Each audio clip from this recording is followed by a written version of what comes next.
तो hello dear student of class 10। उम्मीद है आप लोग बहुत ही अच्छे से होंगे। आपके बोर्ड का एग्ज़ाम आने वाला है, ठीक है। तो उस बोर्ड के एग्ज़ाम में अच्छे मार्क्स लाने के लिए मैं एक नया सीरीज़ लॉन्च करने वाला हूँ। इस सीरीज़ का मैंने नाम रखा है बोर्ड एक्सप्रेस।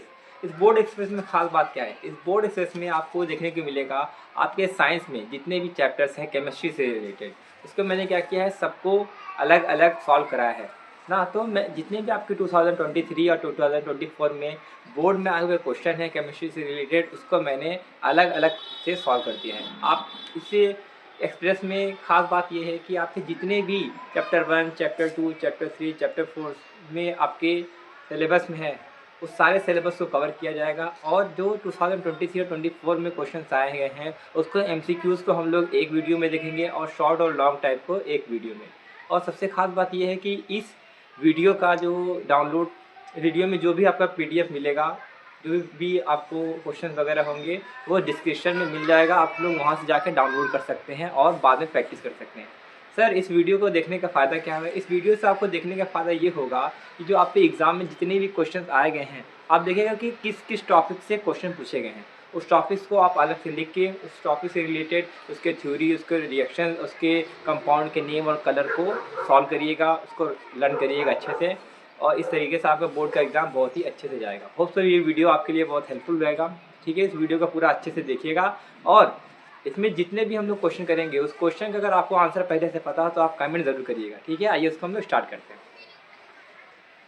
तो पहला क्वेश्चन है, in the following cases the combination reaction are. कह रहा है कि नीचे ये जो आपके पास 4 रिएक्शन दिए गए हैं, इन रिएक्शन में कौन कौन सा ऐसा रिएक्शन है जो कम्बिनेशन रिएक्शन होता है। तो इस क्वेश्चन को करने के लिए पहले जितने भी क्वेश्चन दिए गए हैं, जितने भी रिएक्शन दिए गए हैं, इन रिएक्शन को आपको प्रोडक्ट बनाने आना चाहिए। तो देखो, जो कॉपर ऑक्साइड में हाइड्रोजन गैस को पास करते हैं तो हाइड्रोजन ऑक्सीजन से कंबाइन होकर बनाता है H2O प्लस कॉपर अलग हो जाता है।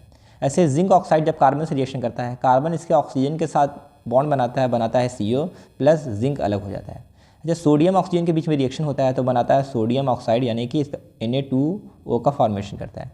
CH4 और ऑक्सीजन यानी मीथेन और ऑक्सीजन के बीच में जब रिएक्शन होता है, ये होता है कंबशन रिएक्शन।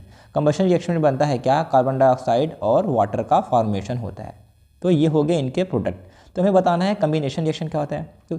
तो ऐसा कोई रिएक्शन जिसमें 2 या 2 से ज़्यादा रिएक्टेंट कंबाइन करके सिंगल प्रोडक्ट यानी कि एक प्रोडक्ट का फॉर्मेशन करते हैं, उसे हम लोग बोलेंगे कम्बिनेशन रिएक्शन।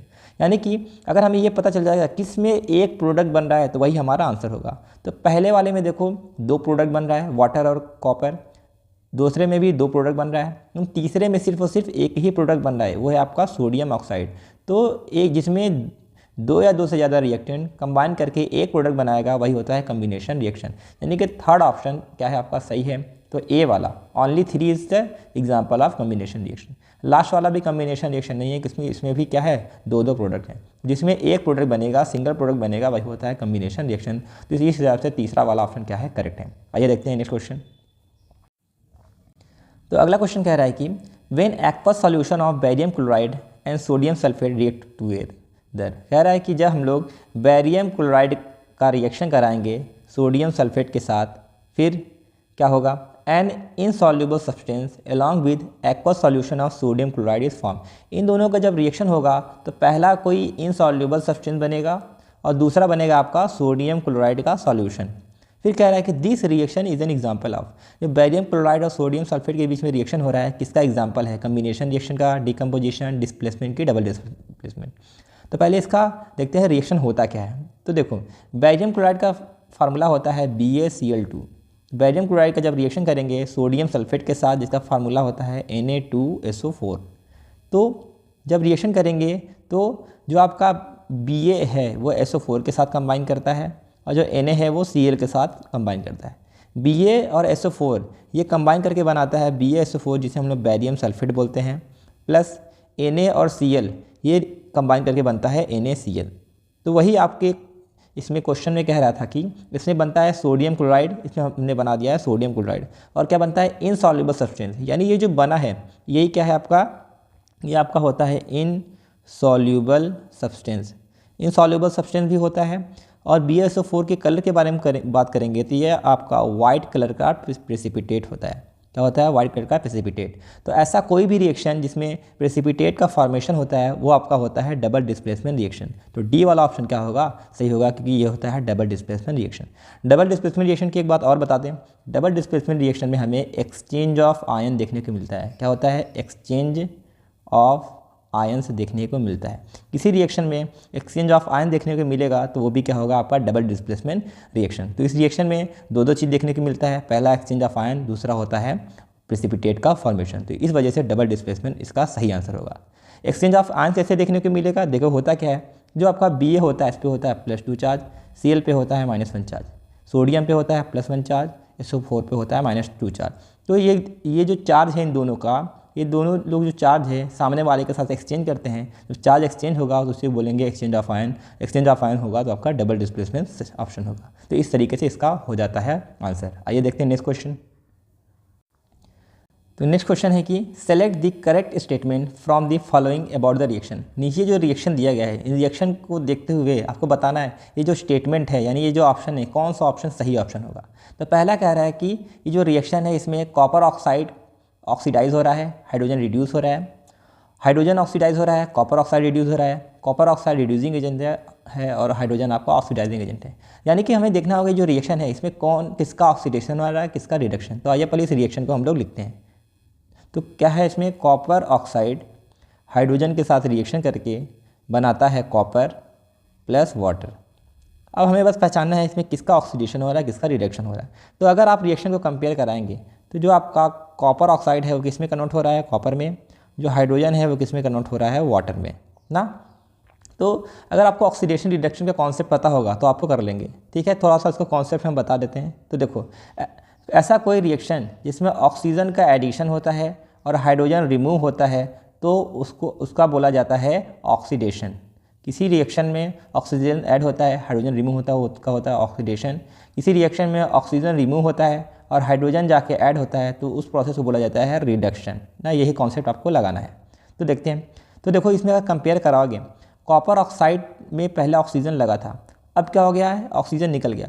किसी सब्सटेंस से ऑक्सीजन निकलता है तो क्या होता है, किसी सब्सटेंस से ऑक्सीजन निकलता है तो उसका होता है रिडक्शन। यानी यहाँ पे कॉपर ऑक्साइड का क्या हो रहा है, रिडक्शन, यानी कॉपर ऑक्साइड रिड्यूस हो रहा है। अगर हाइड्रोजन और वाटर में कंपेयर कराएंगे तो हाइड्रोजन के पास वाटर ऑक्सीजन नहीं है और हाइड्रोजन के साथ यहाँ पे ऑक्सीजन लगा है।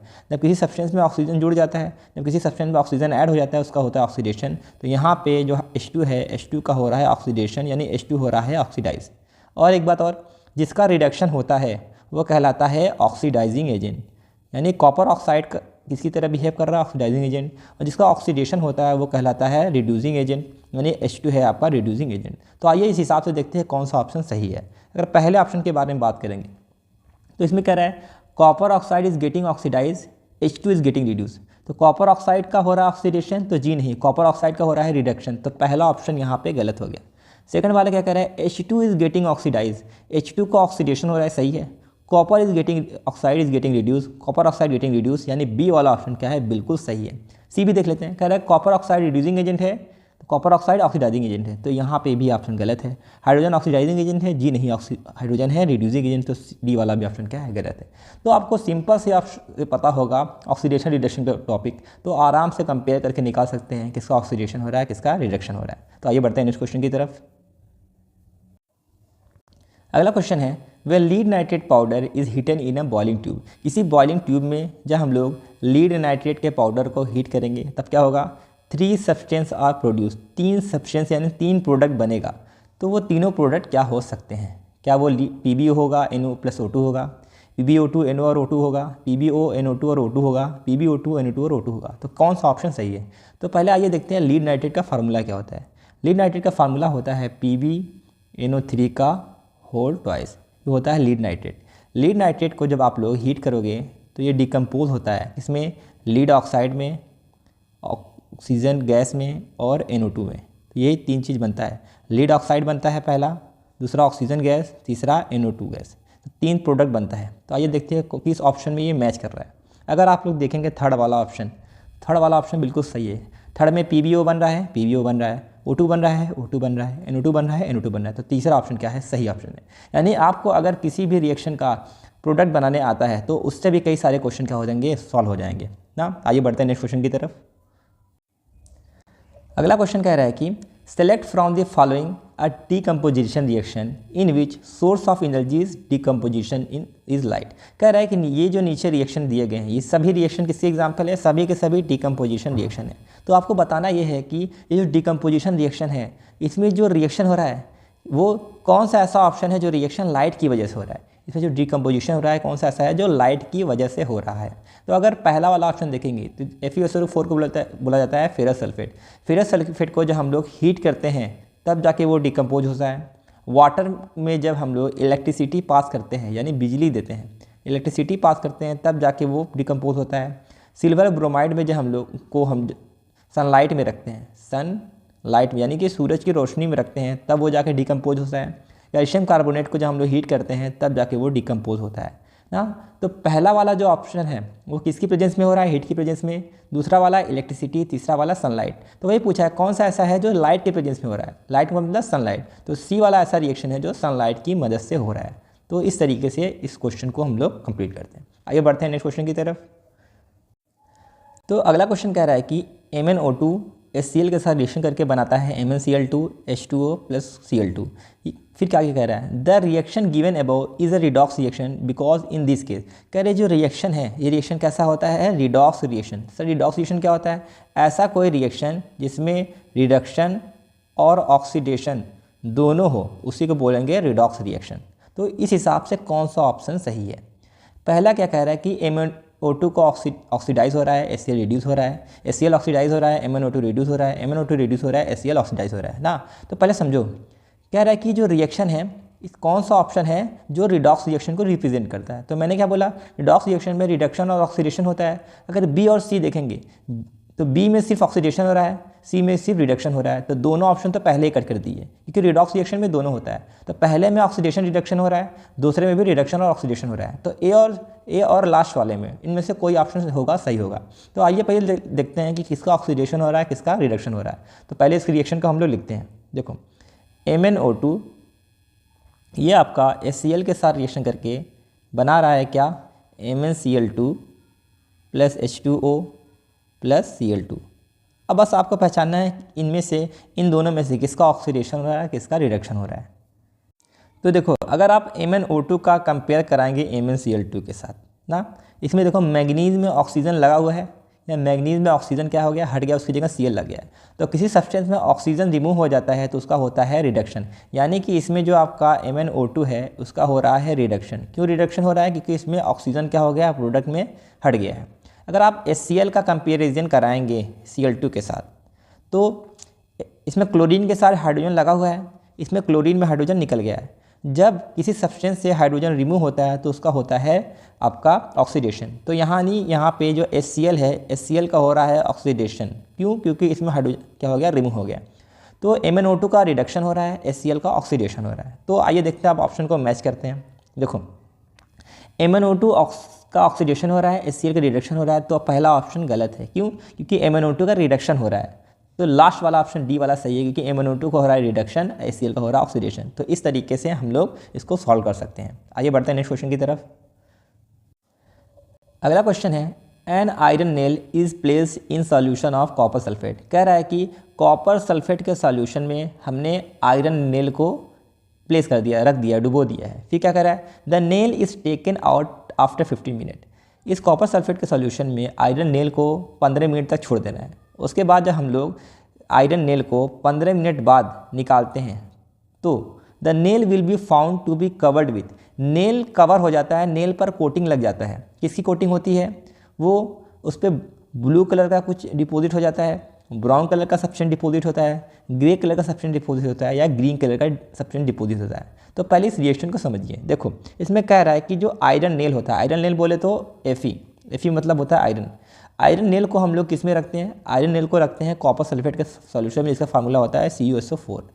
तो अब 15 मिनट के लिए जब छोड़ देंगे तो इनके बीच में रिएक्शन होता है। होता क्या है, आयरन होता है और कॉपर को डिस्प्लेस कर देता है इस फॉर्म में, कॉपर के फॉर्म में, और कॉपर को हटा के वो खुद उसकी जगह ले लेता है और बना लेता है FeSO4 ना। अब होता क्या है समझो, इस रिएक्शन में जो कॉपर है ना, कॉपर है किस कलर का होता है, ये आपका ब्राउन कलर का सब्सटेंस होता है। और जो FeSO4 होता है ये आपका एक तरीके का लाइट ग्रीन कलर का सॉल्यूशन होता है। कैसा होता है? लाइट ग्रीन कलर का सॉल्यूशन होता है। और ये जो कॉपर सल्फेट होता है ये किस कलर का होता है? ये आपका ब्लू कलर का सॉल्यूशन होता है, डीप ब्लू कलर का सॉल्यूशन होता है। तो यानी कि जब हम लोग आयरन को इस ब्लू कलर के कॉपर सल्फेट सॉल्यूशन में डिप करते हैं तो बनता है लाइट ग्रीन कलर का सॉल्यूशन, जिसे फेरस सल्फेट बोलते हैं, और कॉपर का फॉर्मेशन होता है जो कि ब्राउन कलर का होता है। अब ये जो कॉपर होता है ना, यही जो होता है वो आयरन नेल पे डिपोजिट हो जाता है। मान लो ये आपका आयरन नेल है ना, ये लोहे की किल है। लोहे की किल को जब आप लोग इस सॉल्यूशन में ऐड करेंगे तो जो कॉपर होता है ना, ये कॉपर जो होता है वो आपके आयरन नेल पे जाके डिपॉजिट हो जाता है। तो आयरन नेल जो होता है वो पूरा का पूरा कैसा हो जाता है? ब्राउन कलर का हो जाता है। तो यानी कि जो आपका बी वाला ऑप्शन है बिल्कुल करेक्ट ऑप्शन है। क्यों? क्योंकि कह रहा है कि आयरन नेल पे ब्राउन कलर का कुछ डिपॉजिट होता है। जो ब्राउन कलर क्या होता है? वो कॉपर जाकर डिपॉजिट हो जाता है। तो बी वाला ऑप्शन क्या होगा? बिल्कुल सही होगा। तो आइए नेक्स्ट क्वेश्चन देखते हैं। क्वेश्चन कह रहा है कि कंसीडर द फॉलोइंग केसेस। ये आपको कुछ ऑप्शन दिए गए हैं। इसमें कैल्शियम सल्फेट का एल्युमिनियम के साथ रिएक्शन कराया जा रहा है, कॉपर सल्फेट का कैल्शियम के साथ रिएक्शन कर रहा है, FeSO4 का कॉपर के साथ रिएक्शन करा रहा है, और ZnSO4 का मैग्नीशियम के साथ रिएक्शन कर रहा है ना। फिर ये तो दिया है। आगे कह रहा है कि the cases in which new product will form. कह रहा है कि ऊपर जो चारों रिएक्शन है, इन कौन कौन से रिएक्शन में न्यू प्रोडक्ट का फॉर्मेशन होगा। सीधी सी बात कह रहा है कि ये जो चारों रिएक्शन है, बताना है किसमें रिएक्शन होगा और किसमें रिएक्शन नहीं होगा। तो आपके पास पहला ऑप्शन दिया है कि पहले और दूसरे में होगा, दूसरे और तीसरे में होगा, तीसरे और चौथे में होगा, और दूसरे और चौथे में होगा। तो कौन सा ऑप्शन सही है, आइए उसके बारे में देखते हैं। तो इस रिएक्शन को करने के लिए आपको आनी चाहिए रिएक्टिविटी सीरीज़। क्या याद होनी चाहिए? Reactivity series. रिएक्टिविटी सीरीज़ अगर आपको पता होगा तो आप आसानी से इसको कर सकते हैं। रिएक्टिविटी सीरीज़ क्या होता है सर? रिएक्टिविटी सीरीज़ में कुछ एलिमेंट होते हैं। कौन कौन से एलिमेंट हैं? वो है कैटरीना ने कार मांगी। क्या? कैटरीना ने कार मांगी। कौन सी कार? आल्टो, जेन, फरारी। फिर भी हाई क्यों मिली सिल्वर ऑडी। फिर भी हाई क्यों मिली सिल्वर ऑडी। तो ये होता है रिएक्टिविटी सीरीज़ ना। तो रिएक्टिविटी सीरीज़ यहाँ से शुरू होता है और यहाँ पे ख़त्म होता है। तो इसमें कौन कौन से एलिमेंट हैं? Potassium, sodium, calcium, magnesium, aluminium, zinc, iron, lead, hydrogen, copper, mercury, silver, gold. अब इसका कॉन्सेप्ट लगा के इस रिएक्शन को हम लोग कर सकते हैं। तो देखो होता क्या है, थोड़ा समझिए की पॉइंट। इस रिएक्शन को कौन करेगा? हमेशा मोर रिएक्टिव एलिमेंट। जब more reactive element displace less reactive element.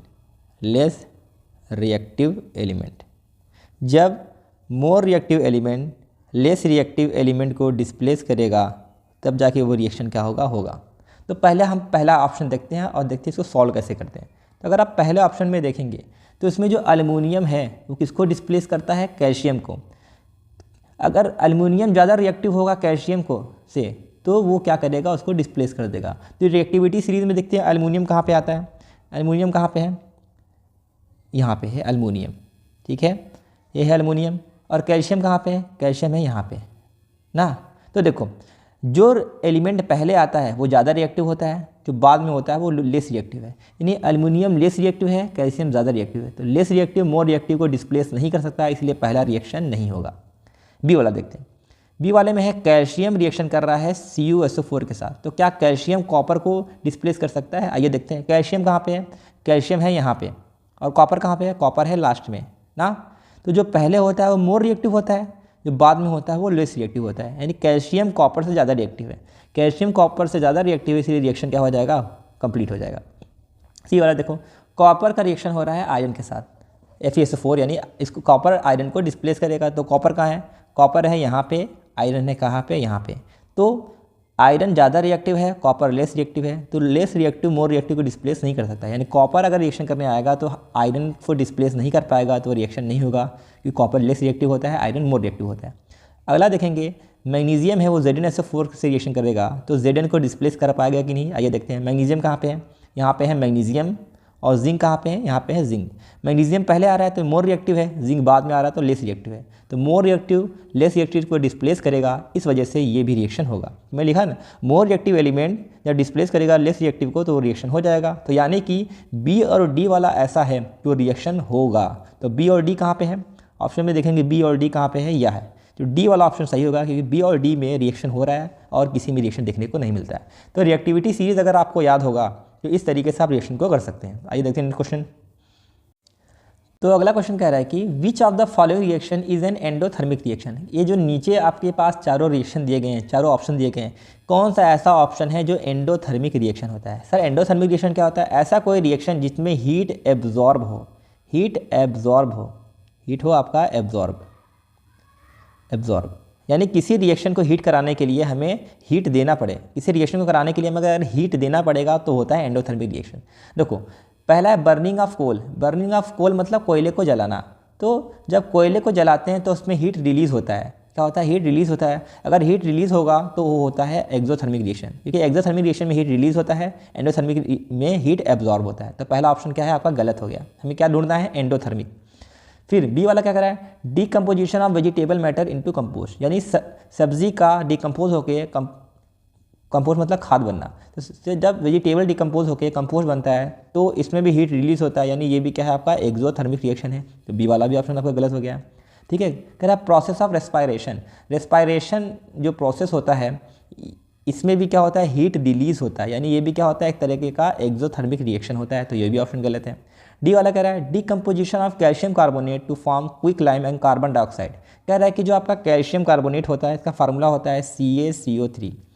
Calcium carbonate का डिकम्पोजिशन होता है, तो इसको डिकम्पोज कराने के लिए हमें हीट देना पड़ेगा, यानी हीट ये क्या करेगा? एब्जॉर्ब करेगा, तब जाके बनेगा क्विक लाइम। बोले तो CaO प्लस कार्बन डाइऑक्साइड यानी कि CO2 बनाता है। यानी जो डी वाला ऑप्शन है इसमें हीट क्या हो रहा है? एब्जॉर्ब हो रहा है। तो ऐसा कोई रिएक्शन जिसमें हीट एब्जॉर्ब होगा वही होता है क्या? एंडोथर्मिक रिएक्शन ना। तो आपको एग्जाम्पल याद होना चाहिए कौन कौन सा रिएक्शन एक्सोथर्मिक होता है, कौन सा एंडोथर्मिक होता है। तो इस तरीके से आप इसको सॉल्व कर सकते हैं। आइए नेक्स्ट क्वेश्चन देखते हैं। तो नेक्स्ट क्वेश्चन है select from the following a process in which a combination reaction is involve. कह रहा है कि जो आपके पास चारों प्रोसेस दिए गए हैं इनमें कौन सा ऐसा प्रोसेस है जो कि कम्बिनेशन रिएक्शन का एग्जाम्पल है। तो पहला दिया है ब्लैक एंड वाइट फोटोग्राफी। तो देखो जो ब्लैक एंड वाइट फोटोग्राफी होता है ये कौन सा रिएक्शन इसमें इन्वॉल्व होता है? ब्लैक एंड वाइट फोटोग्राफी में दो सब्सटेंस होते हैं। पहला होता है आपका AgBr सिल्वर ब्रोमाइड और दूसरा होता है आपका AgCl ना। ये दोनों जो रिएक्शन होते हैं ये ब्लैक एंड वाइट फोटोग्राफी में इस्तेमाल होते हैं। तो जो सिल्वर ब्रोमाइड होता है और सिल्वर क्लोराइड होता है ना, इनका जब रिएक्शन होता है तो बनता है आपका सिल्वर और ब्रोमीन। इनका जब रिएक्शन होता है वो बनता है सिल्वर प्लस क्लोरीन ना। फिर ये तो हो गया पहला वाला। क्या कह रहा है अगला? Burning of coal. Burning of coal का मतलब कोयले का जलना। और कोयला किससे मिलकर बना होता है? कार्बन से। कार्बन को जब जलाते हैं तो ऑक्सीजन से रिएक्शन करता है, बनाता है CO2 गैस। फिर सी वाला ऑप्शन देखते हैं। सी वाला कह रहा है बर्निंग ऑफ मीथेन। मीथेन का फार्मूला होता है CH4। तो मीथेन को जब जलाते हैं तो ऑक्सीजन से रिएक्शन करता है और बनाता है कार्बन डाइऑक्साइड प्लस वाटर का फॉर्मेशन होता है। अब डी वाला क्या है? Digestion of food. Digestion of food का मतलब जो हम लोग खाना वगैरह खाते हैं वो अगर डाइजेस्ट होता है तो वो क्या बनता है? जैसे कि मान लो हमने खा लिया चीनी। चीनी का फार्मूला क्या होता है? चीनी का जो फार्मूला होता है वो होता है आपका C12H22O11 ना। चीनी हमने खाया, वो हमारे बॉडी में जाके बन जाता है क्या? ग्लूकोज। क्या बन जाता है? ग्लूकोज। C6H12O6 ग्लूकोज बनता है, प्लस फ्रक्टोज बनता है। फ्रक्टोज का फार्मूला होता है C6H12O6। ये बनता है आपका क्या? ये है आप पहला वाला आपका ग्लूकोज और दूसरा वाला होता है फ्रक्टोज। तो जो ग्लूकोज होता है ये फर्दर डिकम्पोज होता है किसमें? कार्बन डाइऑक्साइड में और वाटर में, प्लस हमें एनर्जी भी मिलता है। इस तरीके से ये रिएक्शन होता है ना। तो कह रहा है कि इनमें से कौन सा कम्बिनेशन रिएक्शन है? तो कम्बिनेशन रिएक्शन क्या होता है? ऐसा कोई रिएक्शन जिसमें दो या दो से ज़्यादा रिएक्टेंट रिएक्शन करके एक प्रोडक्ट बनाएगा तो उसे बोलेंगे combination reaction. A, B, C, D में से किसमें एक प्रोडक्ट बन रहा है? तो जो बी वाला ऑप्शन है, बी वाला देख रहे हैं इसमें एक ही प्रोडक्ट बन रहा है ना। दो या दो से ज़्यादा रिएक्टेंट कंबाइन करके एक प्रोडक्ट बनाएगा तो होगा कम्बिनेशन रिएक्शन, यानी बर्निंग ऑफ कोल, कोयले का जलना। तो ये कैसा होता है? कम्बिनेशन रिएक्शन होता है। तो इस तरीके से इसको हम लोग सॉल्व करते हैं। ये देखते हैं नेक्स्ट क्वेश्चन। अगला क्वेश्चन कह रहा है कि identify the correct statement about the following reaction. जो रिएक्शन दिया गया है इस रिएक्शन से रिलेटेड आपको बताना है कौन सा स्टेटमेंट यानी कौन सा ऑप्शन सही होगा। तो पहला ऑप्शन कह रहा है कि इस रिएक्शन में H2S ऑक्सीडाइजिंग एजेंट की तरह काम कर रहा है, SO2 रिड्यूसिंग एजेंट की तरह काम कर रहा है। H2S रिड्यूस हो रहा है सल्फर में, SO2 ऑक्सीडाइजिंग एजेंट की तरह काम कर रहा है, H2S रिड्यूसिंग एजेंट की तरह, SO2 ऑक्सीडाइज हो रहा है सल्फर में। तो आइए पहले इसको देखते हैं कि किसका ऑक्सीडेशन हो रहा है, किसका रिडक्शन हो रहा है। पहले रिएक्शन लिखते हैं। तो रिएक्शन में है कि आपका H2S रिएक्शन कर रहा है SO2 के साथ और बनाता है H2O प्लस सल्फर। अब आइए देखते हैं इस रिएक्शन में किसका ऑक्सीडेशन हो रहा है, किसका रिडक्शन हो रहा है। अगर आप H2S का कंपेयर कराएंगे सल्फर में तो क्या होगा, देखिए H2S सल्फर के साथ हाइड्रोजन लगा है, सल्फर के साथ हाइड्रोजन रिमूव हो गया है। तो किसी सब्सटेंस में से हाइड्रोजन रिमूव होता है तो उसका होता है ऑक्सीडेशन, यानी H2S में से हाइड्रोजन निकल गया है तो H2S का क्या हो रहा है, ऑक्सीडेशन। और जिसका ऑक्सीडेशन होता है किसकी तरह बिहेव करता है, रिड्यूसिंग एजेंट की तरह बिहेव करता है। अगर SO2 का हम कंपेयर कराएंगे सल्फर के साथ तो देखो सल्फर में ऑक्सीजन लगा है, सल्फर में ऑक्सीजन रिमूव हो गया है। जब किसी सब्सटेंस से ऑक्सीजन रिमूव हो जाता है तो उसका होता है रिडक्शन, यानी कि यहाँ पर SO2 का हो रहा है रिडक्शन। तो जिसका रिडक्शन होता है वो किसी तरह बिहेव करता है, ऑक्सीडाइजिंग एजेंट की तरह। अब आइए देखते हैं कि इस कॉन्सेप्ट के हिसाब से कौन सा ऑप्शन सही है। अगर आप पहला ऑप्शन देखेंगे इसमें लिख रहा है H2S ऑक्सीडाइजिंग एजेंट है, SO2 रिड्यूसिंग एजेंट है। H2S ऑक्सीडाइजिंग एजेंट है जी नहीं, H2S रिड्यूसिंग एजेंट है। तो पहला ऑप्शन आपका गलत हो गया। क्या कह रहा है, H2S रिड्यूस हो रहा है सल्फर में, H2S क्या रिड्यूस हो रहा है सल्फर में जी नहीं, H2S ऑक्सीडाइज हो रहा है सल्फर में। तो ये भी क्या है, गलत है। ये क्या कह रहा है, SO2 ऑक्सीडाइजिंग एजेंट है, H2S रिड्यूसिंग एजेंट है। SO2 ऑक्सीडाइजिंग एजेंट है, H2S रिड्यूसिंग एजेंट है। तो सी वाला ऑप्शन क्या है, सही है। और देख लेते हैं, SO2 is oxidise two sulphur. SO2 जो हो रहा है वो सल्फर में ऑक्सीडाइज हो रहा है तो जी नहीं, वो रिड्यूस हो रहा है। तो सी वाला ऑप्शन भी क्या, डी वाला भी गलत ऑप्शन है। तो यहाँ पे सी वाला ऑप्शन सही है। यानी कि अगर आपको ऑक्सीडेशन और रिडक्शन निकालने आता है उससे भी कई सारे क्वेश्चन आए गए हैं, तो उससे भी आप लोग कई मार्क्स अच्छे खासे गेन कर सकते हैं। आइए देखते हैं नेक्स्ट क्वेश्चन।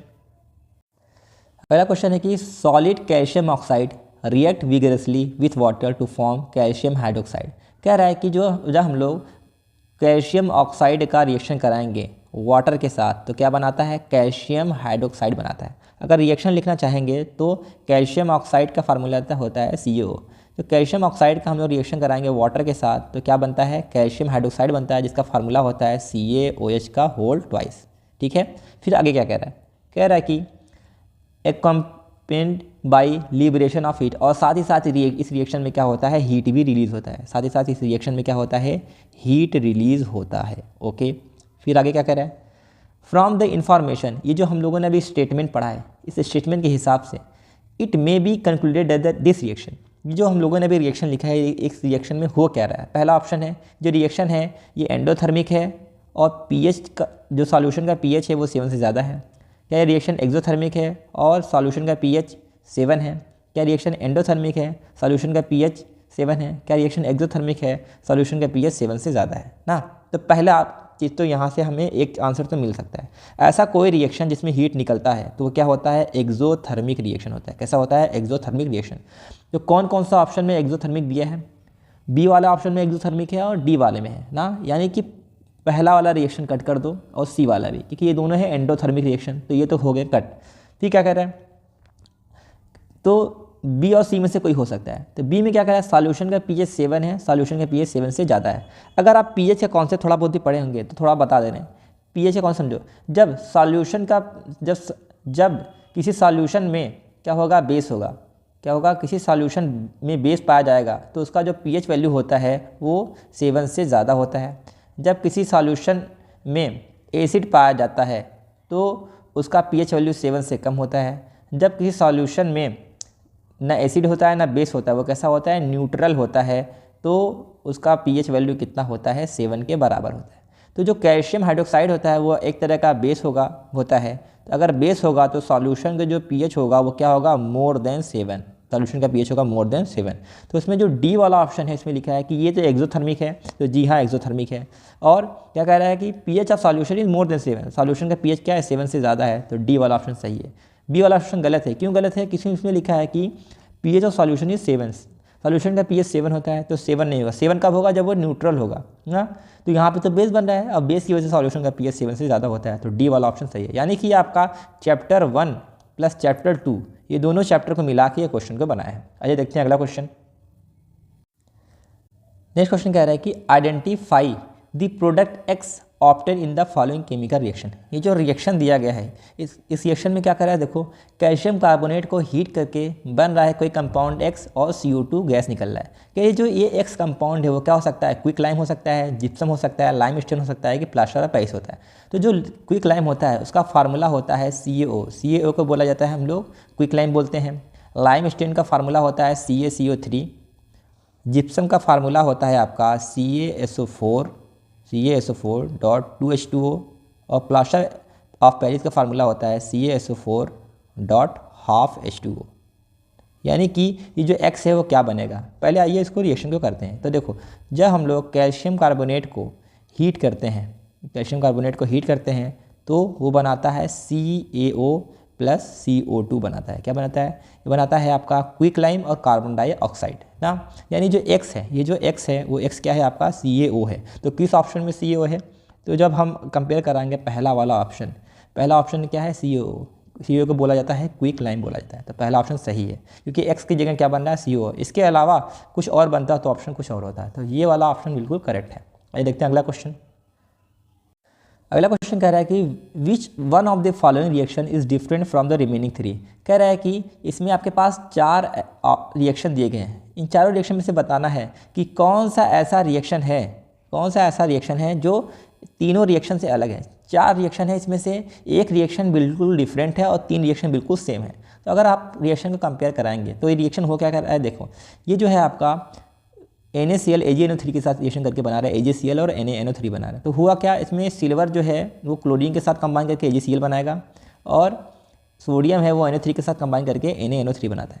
तो ऐसा कोई रिएक्शन जिसमें आयंस का एक्सचेंज होता है वो कैसा होता है, डबल डिस्प्लेसमेंट रिएक्शन। पहला होता है डबल डिस्प्लेसमेंट रिएक्शन है। दूसरे में कैल्शियम ऑक्साइड और वाटर, इनका जब रिएक्शन होता है बनता है कैल्शियम हाइड्रोक्साइड ना। तो इस रिएक्शन में 2 रिएक्टेंट कंबाइन करके एक प्रोडक्ट बना रहे हैं। तो ऐसा कोई रिएक्शन जिसमें 2 रिएक्टेंट एक प्रोडक्ट बनाएगा वो कैसा होता है, कम्बिनेशन रिएक्शन। यानी ये वाला है आपका कम्बिनेशन रिएक्शन है। सी वाला देखो KNO3 H2SO4 के साथ रिएक्शन करके KHSO4 बना रहा है, HNO3 बना रहा है ना। कैसे बना, देखो इसका हाइड्रोजन इसका NO3 के साथ कंबाइन करके HNO3 बनाता है, इसका K इसके HSO4 के साथ बनाता है KHSO4। इस रिएक्शन में भी आयंस का एक्सचेंज हो रहा है। आयंस का एक्सचेंज होगा तो वो कैसा होगा, डबल डिस्प्लेसमेंट रिएक्शन होगा। अगला ZnCl2 में H2S गैस पास करते हैं तो ZnS बनता है और HCl बनता है ना। तो इसमें देखेंगे जो Zn है वो सल्फर के साथ कंबाइन करता है, बनाता है ZnS, और H2 है वो Cl के साथ कंबाइन करता है तो HCl बनाता है। तो ये भी क्या है, एक्सचेंज ऑफ आयन हो रहा है, तो डबल डिस्प्लेसमेंट रिएक्शन हो रहा है। यानी कि पहला, तीसरा और चौथा ये तीनों रिएक्शन सेम है। बी वाला रिएक्शन क्या है, बिल्कुल डिफरेंट है। हमें बताना है which one of the following reaction is different, कौन ऐसा रिएक्शन है जो तीनों से डिफरेंट है। तो बी वाला ऑप्शन ऐसा है जो ए, सी और डी से डिफरेंट है। तो बी वाला ऑप्शन क्या होगा, सही आंसर होगा। आइए देखते हैं अगला क्वेश्चन। तो ये जो क्वेश्चन है वो असर्शन और रीज़न का क्वेश्चन है।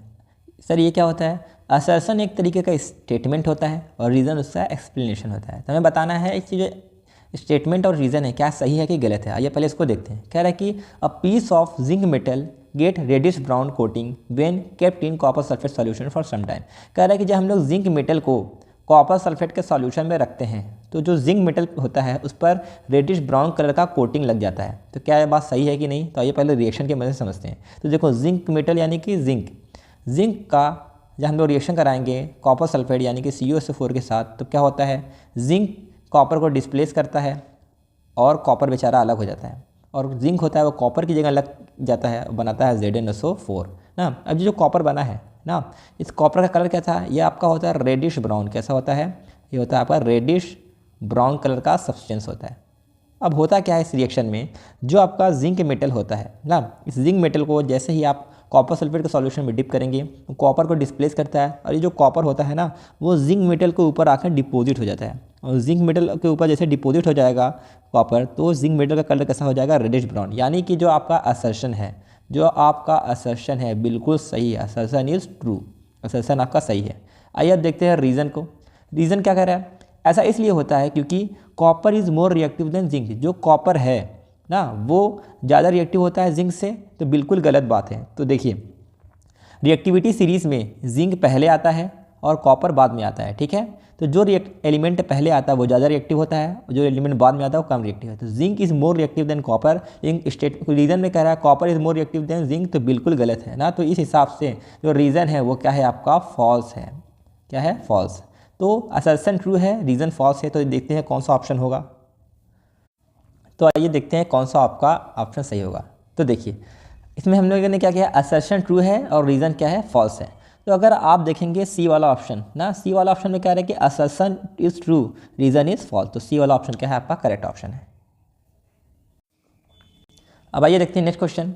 The product obtain when lead nitrate is heated in a boiling tube. देखो ये रिएक्शन फिर से रिपीट कर दिया है, फिर से बता दे रहे हैं।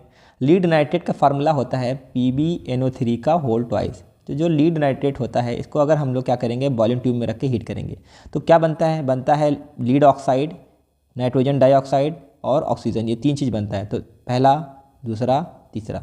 तो ये कौन सा ऑप्शन सही होगा? अगर आप देखेंगे पहला option PbONO2 + O2, PbONO2 + O2 यानी ये वाला ऑप्शन क्या है, सही है। आइए बढ़ते हैं नेक्स्ट क्वेश्चन की तरफ। Question number 17, a piece of zinc metal get is. देखो ये 17 क्वेश्चन, जो 15 क्वेश्चन था वही 17 ये फिर से रिपीट हो गया है, ठीक है। तो आगे बढ़ते हैं। हाँ, अगला है क्वेश्चन नंबर 18। क्वेश्चन नंबर 18 में कह रहा है कि जिंक का रिएक्शन करा रहे हैं एसिटिक एसिड के साथ, बन रहा है जिंक एसीटेट और हाइड्रोजन गैस। कह रहा है कि द अबव रिएक्शन, ये जो ऊपर रिएक्शन हो रहा है क्या वो डिकम्पोजिशन रिएक्शन है, डबल डिस्प्लेसमेंट है कि कम्बिनेशन रिएक्शन है। तो गौर से देखेंगे तो हो क्या रहा है इसमें, जिंक क्या होता है, मेटल होता है, और ये क्या होता है, एसिड। जब कोई मेटल किसी एसिड से रिएक्शन करता है तो उसके हाइड्रोजन को डिस्प्लेस कर देगा। तो ये इसके हाइड्रोजन को डिस्प्लेस कर देगा किस फॉर्म में, H2 के फॉर्म में, और इस हाइड्रोजन को हटा के खुद उसकी जगह ले लेता है, बनाता है जिंक एसीटेट। तो रिएक्शन में क्या कर रहा है, हाइड्रोजन बेचारा क्या हो गया, डिस्प्लेस हो गया है। एक एलिमेंट दूसरे एलिमेंट को क्या कर दिया है, डिस्प्लेस कर दिया है। तो ऐसा कोई रिएक्शन जिसमें एक एलिमेंट दूसरे एलिमेंट को डिस्प्लेस कर देता है वो होता है डिस्प्लेसमेंट रिएक्शन। तो बी वाला ऑप्शन क्या है, सही है, क्योंकि इसमें जिंक ने हाइड्रोजन को डिस्प्लेस कर दिया है, इस वजह से रिएक्शन होता है डिस्प्लेसमेंट रिएक्शन। आइए अगला क्वेश्चन देखते हैं। अगला क्वेश्चन कह रहा है कि a chemical reaction in which exchange of ions occurs between reactant. कह रहा है कि ऐसा कोई रिएक्शन जिसमें एक्सचेंज ऑफ आयंस हो, किसके बीच में, रिएक्टेंट के बीच में, उसे हम लोग बोलेंगे एंडोथर्मिक, एक्सोथर्मिक, डबल डिस्प्लेसमेंट की डिस्प्लेसमेंट। देखो ऐसा कोई रिएक्शन जिसमें एक्सचेंज का आयन देखने को मिलता है उसे हम लोग बोलते हैं double displacement reaction. Double displacement reaction की डिफिनेशन ही यही है, the reaction which take place by exchange of ions between reactant is known as double displacement reaction. तो डबल डिस्प्लेसमेंट रिएक्शन है आपका सी वाला ऑप्शन सही होगा ना, क्योंकि डबल डिस्प्लेसमेंट रिएक्शन में एक्सचेंज ऑफ आयंस होता है और क्या होता है, फॉर्मेशन ऑफ प्रेसिपिटेट का फॉर्मेशन होता है, और फॉर्मेशन ऑफ इनसॉल्यूबल सॉल्ट। इतने चीज़ें देखने को मिलते हैं। पहला चीज़ आयन का एक्सचेंज, दूसरा चीज़ फॉर्मेशन ऑफ प्रेसिपिटेट, तीसरा चीज़ इनसॉल्यूबल सॉल्ट। तो इन तीनों में से कुछ भी देखने को मिलेगा वो होगा आपका डबल डिस्प्लेसमेंट रिएक्शन ना। आइए देखते हैं अगला क्वेश्चन। तो अगला क्वेश्चन कह रहा है कि to balance the following chemical equation. ये जो इक्वेशन दिया गया है इस इक्वेशन को हमें बैलेंस करना है। The values of coefficient x y z must be respectively. कह रहा है जब जिंक नाइट्रेट को हीट करते हैं तो बनता है जिंक ऑक्साइड, नाइट्रोजन डाइऑक्साइड और ऑक्सीजन बनता है। तो इस रिएक्शन को बैलेंस करने के लिए एक्स, वाई और जेड की क्या क्या वैल्यूज़ होगी। क्या एक्स की वैल्यू 4 होगी, वाई की वैल्यू 2 होगी, जेड की वैल्यू 2 होगी। क्या एक्स की वैल्यू 4 होगी, वाई की वैल्यू 2 होगी और जेड की वैल्यू 2 होगी। तो इस तरीके से एक्स वाई जेड का हमें क्या करना पड़ेगा, यहाँ पे रखना पड़ेगा। तो आइए पहले इस रिएक्शन को बैलेंस करते हैं, फिर देखते हैं कि क्या आंसर आता है। तो रिएक्शन में दिया है जिंक नाइट्रेट यानी ZnNO3 का होल ट्वाइस। जिंक नाइट्रेट को हीट करते हैं तो क्या बन रहा है, जिंक ऑक्साइड बनता है, नाइट्रोजन डाइऑक्साइड बनता है और ऑक्सीजन गैस बनता है ना। आइए इस रिएक्शन को हम लोग पहले बैलेंस करते हैं। तो अगर आप रिएक्टेंट और प्रोडक्ट को कंपेयर कराएंगे तो यहाँ पे कितने जिंक के एटम हैं, एक एटम है। यहाँ भी जिंक के कितने एटम है, एक एटम है। तो जिंक क्या है यहाँ पे बैलेंस है। और नाइट्रोजन के बैलेंस करते हैं। नाइट्रोजन कितने हैं, एक नाइट्रोजन है लेकिन 2 से मल्टीप्लाई है। तो यहाँ पे 2 नाइट्रोजन है, यहाँ पे कितने हैं, सिर्फ और सिर्फ एक ही नाइट्रोजन है। तो 2 नाइट्रोजन यहाँ पे है, एक नाइट्रोजन यहाँ पे है। तो बैलेंस करने के लिए 2 से मल्टीप्लाई करना पड़ेगा ना। तो 2 नाइट्रोजन यहाँ पे हो गया और 2 नाइट्रोजन यहाँ पे, नाइट्रोजन भी क्या हो गया, बैलेंस हो गया। अब इधर देखेंगे ऑक्सीजन कितने हैं, 3 ऑक्सीजन पहले हैं और 2 से मल्टीप्लाई है। तो 3 2 जा 6 ऑक्सीजन इधर है। यहाँ कितने ऑक्सीजन है, 2 ऑक्सीजन इधर है, उसके बाद 2 ऑक्सीजन तो इधर है, उसके बाद 2 और 2 से मल्टीप्लाई है, 4 ऑक्सीजन इधर, 4 2 6 7 ऑक्सीजन है। यहाँ 3 2 जा 6 ऑक्सीजन है। तो ऑक्सीजन तो बैलेंस हो नहीं रहा है, कैसे बैलेंस करेंगे। यहाँ पे आ रहे हैं पूरे मिला के 6 ऑक्सीजन और यहाँ पे पूरे मिला के आ रहे हैं 7 ऑक्सीजन। तो कहीं से तो बैलेंस हो ही नहीं रहा है। जब रिएक्शन बैलेंस करने पर ना बैलेंस हो ना, तो आप क्या जुगाड़ लगाएंगे? जुगाड़ ये लगाइएगा आप कि जो भी आपका रिएक्टेंट दिया है, ठीक है, उस रिएक्टेंट में आप क्या करिएगा, 2 से मल्टीप्लाई कर दीजिएगा। जब आपका रिएक्शन दिया हो, ये कौन सा रिएक्शन आपका, ये आपका है, गौर से देखिएगा, ये आपका डीकम्पोजिशन रिएक्शन ना। तो डीकम्पोजिशन रिएक्शन को बैलेंस करना थोड़ा सा मुश्किल होता है। तो क्या करेंगे आप, जुगाड़ ये लगाएंगे, जो रिएक्टेंट होगा उसमें क्या करना, आप 2 से मल्टीप्लाई कर देना, ठीक है। क्या आप देखते हैं बैलेंस हुआ है कि नहीं? तो यहाँ पे कितने जिंक है, एक जिंक साथ 2 से मल्टीप्लाई, 2 जिंक इधर है, एक जिंक इधर है, 2 से मल्टीप्लाई कर दें तो 2 जिंक इधर हो गया, 2 जिंक इधर हो गया, जिंक हो गया बैलेंस। यहाँ में कितने नाइट्रोजन है, 2 नाइट्रोजन पहले से था और 2 से मल्टीप्लाई हो गया, तो 4 नाइट्रोजन इधर है और 1 नाइट्रोजन इधर है, तो यहाँ कर दो 4 से मल्टीप्लाई कर दो, तो 4 नाइट्रोजन इधर हो गया, 2 2 जा 4 नाइट्रोजन इधर, नाइट्रोजन भी क्या हो गया, बैलेंस हो गया। ऑक्सीजन देखेंगे तो 3 2 जा 6 ऑक्सीजन, 6 × 2 12 ऑक्सीजन इधर है, देखो 3 ऑक्सीजन इधर है, 2 से मल्टीप्लाई हुआ है, 3 2 जा 6 और 2 से यहाँ मल्टीप्लाई हुआ है, 6 2 जा 12 ऑक्सीजन यहाँ पे है। तो यहाँ पे कितने ऑक्सीजन हैं, 2 ऑक्सीजन तो यहाँ हो गया, ये 2 ऑक्सीजन इधर हो गया, 2 4 2 जा 8 ऑक्सीजन इधर हो गया, 8 और 2 10 ऑक्सीजन इधर हो गए, 10 2 12 ऑक्सीजन इधर हो गए, यानी कि यहाँ भी 12 ऑक्सीजन है, यहाँ पे 12 ऑक्सीजन है, तो रिएक्शन क्या हो गया है, बैलेंस हो गया है ना। अब देखो क्या करना है आपको, बस कोफिशिएंट को इसमें, ये जो रिएक्शन हमने लिखा है और ये जो रिएक्शन यहाँ पे दिया है, इसको आपको क्या करना पड़ेगा, कंपेयर करना पड़ेगा। तो जहाँ पे x लिखा है वहाँ पे क्या आया है, 2, यानी कि x की वैल्यू क्या आ गई, 2 आ गई। जहाँ पे y लिखा है वहाँ पे हमने क्या लिखा है, 2, यानी y की वैल्यू भी क्या आ गई, 2 आ गई। जहाँ पे z लिखा है वहाँ पे हमने क्या लिखा है, 4, यानी z की वैल्यू आ गई 4, x की वैल्यू 2, y की वैल्यू 2, z की वैल्यू 4। तो सी वाला ऑप्शन बिल्कुल सही है, x की वैल्यू 2, y की वैल्यू 2, z की वैल्यू 4। तो इस तरीके से ये रिएक्शन क्या हो गया है, बैलेंस हो गया। आइए अगला क्वेश्चन देखते हैं। तो अगला क्वेश्चन कह रहा है कि which of the following is a redox reaction but not a combination reaction. कह रहा है कि इन चारों रिएक्शन में कौन सा ऐसा रिएक्शन है जो कि रिडॉक्स रिएक्शन तो है लेकिन कम्बिनेशन रिएक्शन नहीं है। सिंपल सा आपको देखना है कि इसमें से कौन सा कम्बिनेशन रिएक्शन नहीं है ना। तो कम्बिनेशन रिएक्शन क्या होता है, ऐसा कोई रिएक्शन जिसमें 2 या 2 से ज़्यादा रिएक्टेंट कंबाइन करके एक प्रोडक्ट बनाएंगे तो वो होगा आपका कम्बिनेशन रिएक्शन। तो इसमें देखो 2 रिएक्टेंट एक प्रोडक्ट बना रहे हैं, यानी पहला वाला कम्बिनेशन रिएक्शन है।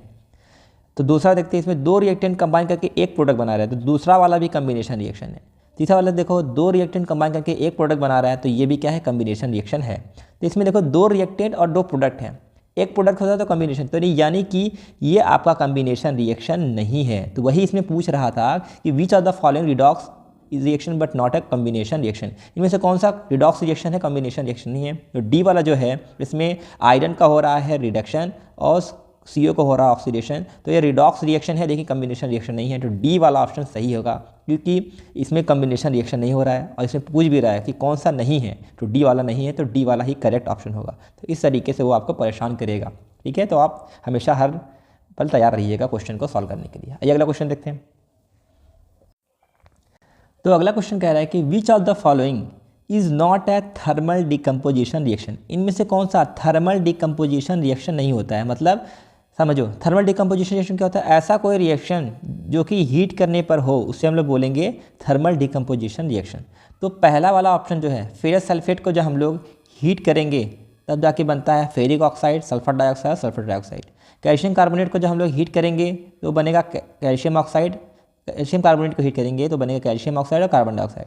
AgCl को जब हम लोग सनलाइट में रखेंगे, कहाँ पे रखेंगे, सनलाइट में, सूरज की रोशनी में, तब जाके बनता है Ag और Cl, सिल्वर और क्लोरीन बनता है।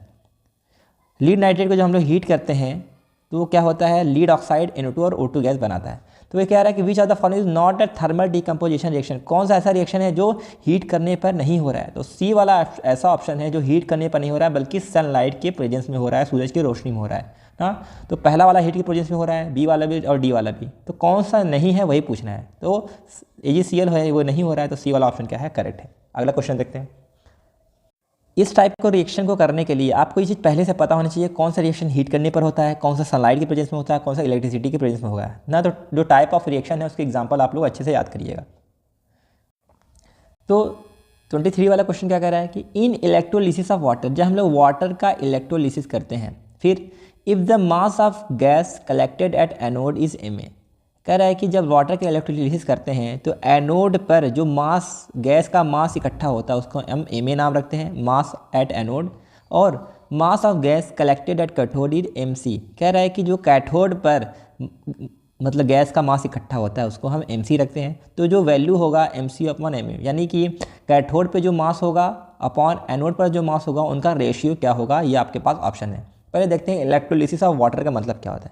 इलेक्ट्रोलिसिस ऑफ वाटर का मतलब होता है वाटर में जब हम लोग पास करेंगे बिजली, इलेक्ट्रिसिटी वाटर में जब इलेक्ट्रिसिटी पास करते हैं, इसी प्रोसेस को हम लोग बोलते हैं इलेक्ट्रोलिसिस। इलेक्ट्रोलिसिस बोलते हैं, ठीक है। तो इस इलेक्ट्रोलिसिस के प्रोसेस में वाटर में जब हम लोग इलेक्ट्रिसिटी को पास करते हैं तो वाटर डिकम्पोज हो जाता है हाइड्रोजन गैस में और ऑक्सीजन गैस में, ठीक है। तो जो ऑक्सीजन होता है वो कहाँ पे जाके डिपॉजिट होता है, एनोड पर। कहाँ पे डिपॉजिट होता है, एनोड पर। और जो हाइड्रोजन होता है वो कहाँ पे डिपॉजिट होता है, कैथोड पर, ठीक है। अब जो हाइड्रोजन का जो मास होता है ना, वो हाइड्रोजन का जो भी मास होगा वह कैथोड पे इकट्ठा होगा, तो इसको किताब ने आपके क्वेश्चन में mc मान लिया है।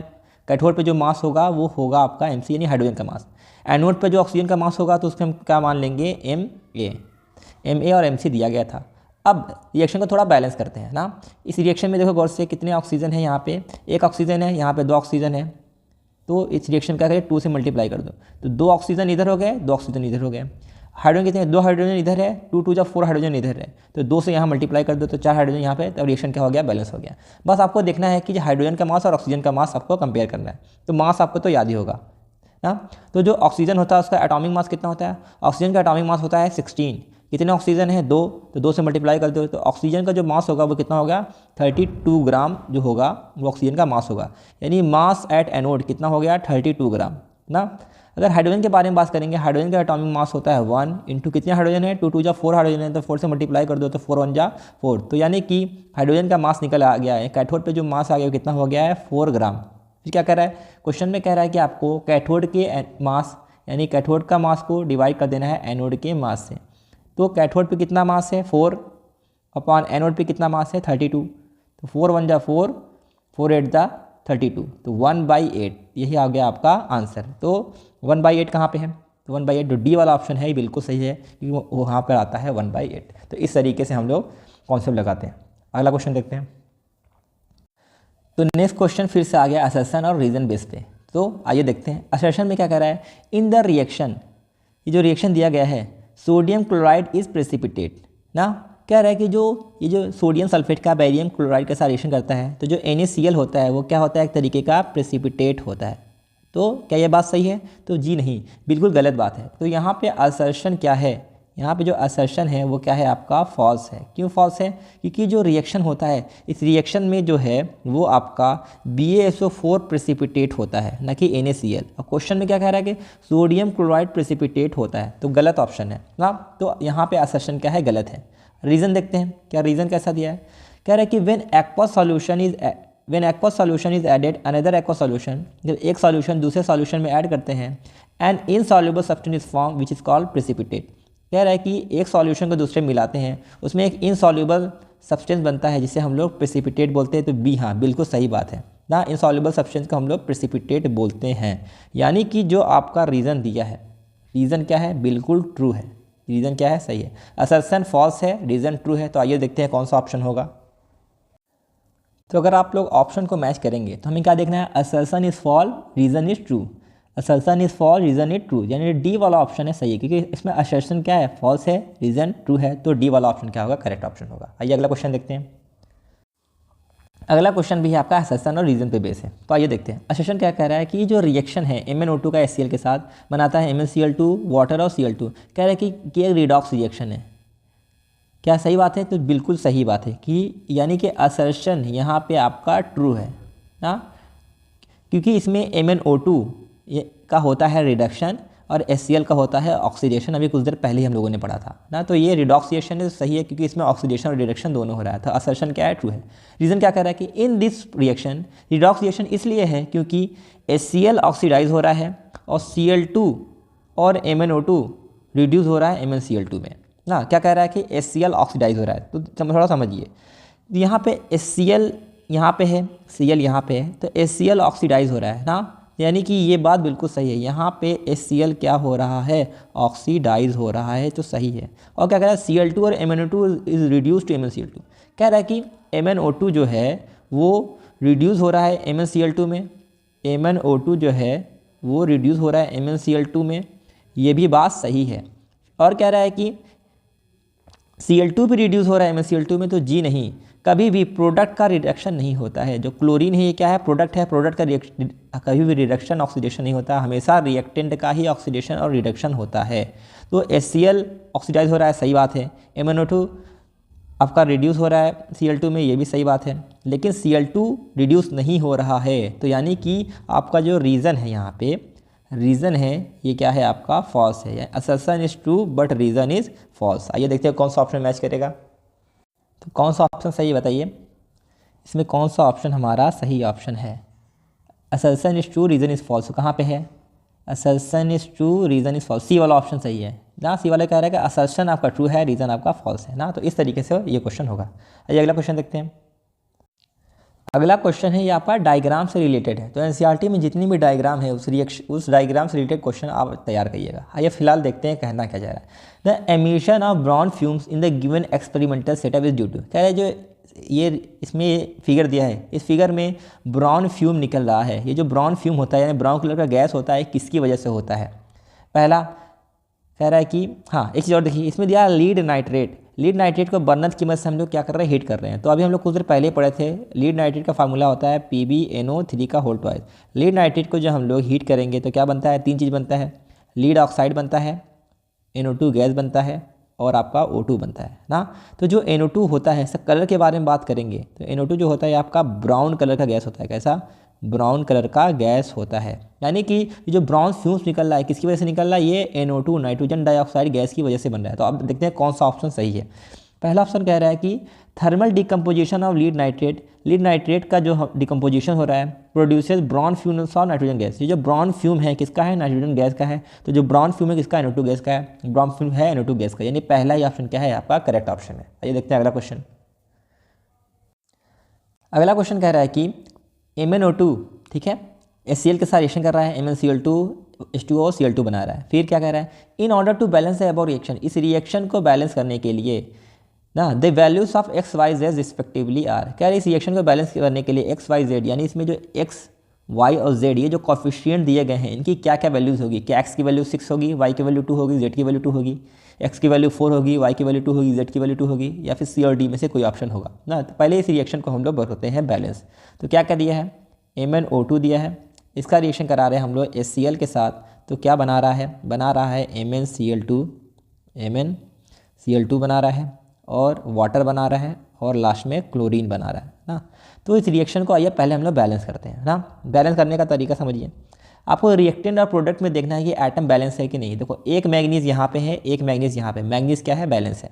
फिर यहाँ पे 2 ऑक्सीजन है, यहाँ पे 1 ऑक्सीजन है, 2 ऑक्सीजन इधर है, 1 ऑक्सीजन इधर है। तो यहाँ 2 से मल्टीप्लाई कर देते हैं, 2 से मल्टीप्लाई कर देंगे तो यहाँ पे आपका जो ऑक्सीजन है वो बैलेंस हो जाएगा। 2 ऑक्सीजन इधर हो गया, 2 ऑक्सीजन इधर हो गया। अब हाइड्रोजन के चेक करते हैं। यहाँ पे 1 हाइड्रोजन है, यहाँ पे 2 हाइड्रोजन है, 2 से मल्टीप्लाई हो गया, यानी 4 हाइड्रोजन इधर है, 1 ऑक्सीजन इधर है। तो 4 से यहाँ पे मल्टीप्लाई करेंगे तो 4 हाइड्रोजन इधर हो गया, 4 हाइड्रोजन इधर हो गया, बैलेंस हो गया। क्लोरीन की बात करेंगे तो 1 क्लोरीन है, 4 से मल्टीप्लाई है तो 4 क्लोरीन इधर है, 2 और 2 4 क्लोरीन इधर है। तो क्लोरीन भी क्या हो गया, बैलेंस हो गया ना। तो इस रिएक्शन को बैलेंस करने के लिए हमने क्या किया समझिए। रिएक्शन को बैलेंस करने के लिए हमने यहाँ पे 4 से मल्टीप्लाई किया, यहाँ पे 2 से मल्टीप्लाई किया, रिएक्शन हो गया बैलेंस। आइए अब ये जो रिएक्शन हम लोगों ने लिखा है और ये जो रिएक्शन दिखा दोनों को कंपेयर कराते हैं। ठीक है, HCl के साथ X लगा है, HCl के साथ 4 लगा है, यानी X की वैल्यू यहाँ पे कितनी निकल कर आ गई, 4। और देखो यहाँ पे H2O के साथ Y लगा है, H2O के साथ 2 लगा है, यानी Y की वैल्यू क्या हो गई, 2 हो गई। ठीक, यहाँ पे Cl के साथ Z लगा है, Cl के साथ कुछ नहीं लगा है, तो क्या मान के चलेंगे, 1 मान के चलेंगे ना। तो यानी यहाँ पे जो Z की वैल्यू आ गई वो कितनी आ गई, 1 आ गई। तो X की वैल्यू 4, Y की वैल्यू 2, Z की वैल्यू 1। तो कहाँ पे आंसर है, X की वैल्यू 4, Y की वैल्यू 2, Z की वैल्यू 1, यानी C वाला ऑप्शन क्या है आपका, बिल्कुल करेक्ट ऑप्शन है। आइए देखते हैं अगला क्वेश्चन। तो फिर से आपका क्वेश्चन आ गया असर्शन और रीज़न का। आइए देखते हैं असर्शन क्या कह रहा है। असर्शन में कह रहा है कि the colour of aqua solution of copper sulphate turn colourless when piece of lead is added to it. कह रहा है जो आपका कॉपर सल्फेट का सॉल्यूशन होता है ना, वो कैसा हो जाता है, कलरलेस हो जाता है। क्यों कलरलेस हो जाता है, क्योंकि हमें उसमें लीड का एक पीस ऐड करते हैं। क्या ये बात सही है कि नहीं है, आइए रिएक्शन की मदद से समझते हैं। तो देखो, जो आपका लीड होता है उसका फार्मूला होता है Pb, इसको हम लोग ऐड कर रहे हैं कॉपर सल्फेट के सॉल्यूशन में। तो जो कॉपर सल्फेट होता है ये किस कलर का होता है, ये आपका ब्लू कलर का सॉल्यूशन होता है, ठीक है। तो जब हम लोग लीड को ऐड करते हैं कॉपर सल्फेट के सॉल्यूशन में, तो होता है लीड जो है वो कॉपर को डिस्प्लेस करता है, कॉपर बेचारा अलग हो जाता है, कॉपर को हटा के अपनी जगह ले लेता है, तो बनाता है PbSO4 यानी लीड सल्फेट बनाता है ना। तो लीड सल्फेट कैसा होता है, लीड सल्फेट जो होता है वो आपका होता है कलरलेस, कहता होता है कलरलेस सॉल्यूशन होता है ना।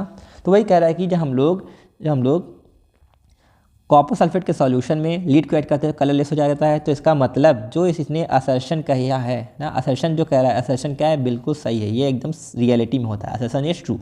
रीज़न देखते हैं, रीज़न क्या कह रहा है, रीज़न कह रहा है कि ऐसा इसलिए होता है क्योंकि lead is more reactive than copper, lead copper से ज़्यादा रिएक्टिव होता है, इस वजह से वो डिस्प्लेस कर देता है कॉपर को उसके सॉल्यूशन से। क्या ये बात सही है, तो ये भी बात सही है। तो यानी कि आपका जो रीज़न है वो भी क्या है, ट्रू है, असर्शन भी सही है, रीज़न भी सही है, रीज़न इसका सही एक्सप्लेनेशन भी है ना। होता क्या है, रिएक्टिविटी सीरीज़ में देखेंगे ना, तो जो लीड होता है वो पहले आता है, कॉपर जो होता है वो बाद में आता है। जो एलिमेंट पहले आता है वो मोर रिएक्टिव होता है दूसरे एलिमेंट से, तो lead is more reactive than copper, lead is more reactive than copper. तो assertion is true, reason is true, reason is correct explanation of a. आइए देखते हैं कौन सा ऑप्शन सही है। तो कौन सा ऑप्शन सही है, अगर हम पहला ऑप्शन देखेंगे, पहला ऑप्शन सही है। क्या लिखा है कि both assertion and reason are true, कह रहे हैं कि असर्शन और रीज़न दोनों ही ट्रू है, and reason is the correct explanation of a, जो रीज़न है वो असर्शन का सही एक्सप्लेनेशन है। तो पहला वाला ऑप्शन आपका सही होगा। आइए देखते हैं अगला क्वेश्चन। तो नेक्स्ट क्वेश्चन कह रहा है कि which of the following is an example of endothermic reaction, इन चारों में से कौन सा ऐसा एग्जाम्पल है जो एंडोथर्मिक प्रोसेस है ना। तो पहला दिया है इसमें फॉर्मेशन ऑफ स्लेग लाइम। अब स्लेग लाइम क्या होता है समझो, स्लेग लाइम होता है आपका कैल्शियम हाइड्रोक्साइड यानी CaOH का होल ट्वाइस, इसको बोला जाता है स्लेग लाइम। तो स्लेग लाइम का जब फॉर्मेशन होता है वो आपका होता है एक्सोथर्मिक रिएक्शन, यानी कि इस प्रोसेस में क्या होता है, हीट रिलीज होता है। इस प्रोसेस में हीट एब्जॉर्ब होगा वो एंडोथर्मिक, हीट रिलीज होगा एक्सोथर्मिक। ये बनता कैसे है, आपको याद होगा जब हम लोग क्विक लाइम में वाटर को ऐड करते हैं तो क्या बनता है, स्लेग लाइम बनता है, और साथ ही साथ इस रिएक्शन में हीट भी रिलीज़ होता है ना। तो अगर हम ए वाले ऑप्शन के बारे में बात करेंगे तो जो फॉर्मेशन ऑफ स्लेग लाइम है ये कैसा होता है, एक्सोथर्मिक रिएक्शन होता है कि उसमें हीट क्या होता है, रिलीज़ होता है ना। तो पहला तो एक्सोथर्मिक है, यानी पहला वाला हमारा ऑप्शन क्या है, गलत है, क्योंकि हमें क्या बताना है, एंडोथर्मिक।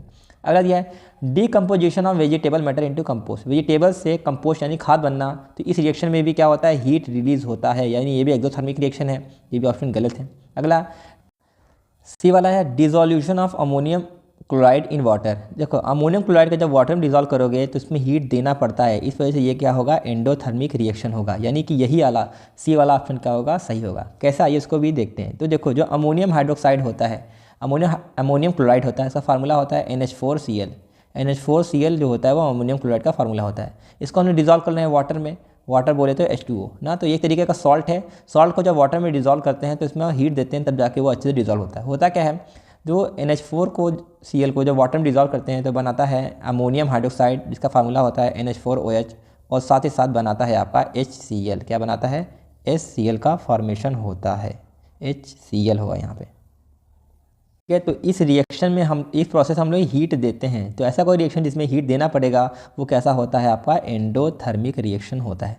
ये रिएक्शन हुआ कैसे, देखो अमोनियम क्लोराइड में NH4 पे होता है प्लस चार्ज, Cl पे होता है माइनस चार्ज। वाटर को आप लोग लिख सकते हैं H प्लस और OH माइनस ना, तो इसका H प्लस Cl माइनस बन जाता है HCl, NH4 plus OH minus बन जाता है NH4OH ना। तो इस तरीके से ये रिएक्शन होता है। तो यानी सी वाला ऑप्शन क्या है, एंडोथर्मिक है।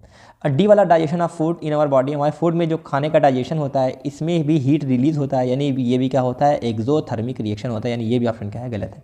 तो पूछ रहा था इनमें से किसमें हीट एब्जॉर्ब होता है, यानी कौन सा एंडोथर्मिक रिएक्शन है, तो सी वाला आपका एंडोथर्मिक रिएक्शन है। आइए अगला देखते हैं।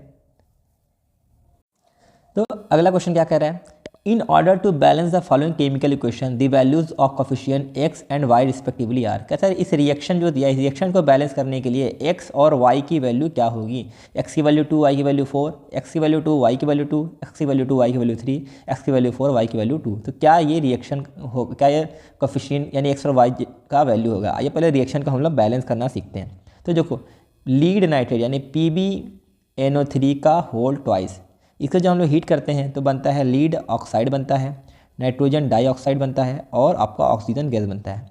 ये रिएक्शन कैसे बैलेंस करेंगे? देखो ये एक तरीके का डिकम्पोजिशन रिएक्शन होता है। जब भी डिकम्पोजिशन रिएक्शन होगा तो हम क्या करेंगे, जो आपका रिएक्टेंट होगा उसमें क्या लिखेंगे, 2 लिखेंगे। अब जाकर रिएक्शन को बैलेंस करते हैं।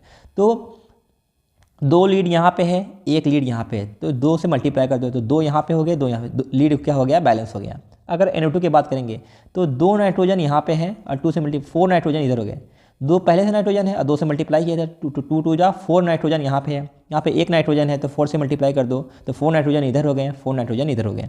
ऑक्सीजन के बारे में बात करेंगे तो कितना ऑक्सीजन, 3 2 जा 6, 6 2 जा 12 ऑक्सीजन इधर है, तो 2 ऑक्सीजन इधर है, 4 2 जा 8 ऑक्सीजन इधर है, 2 इधर है, 8 2 10 2 12 ऑक्सीजन इधर है, तो यानी रिएक्शन क्या हो गया है, बैलेंस हो गया।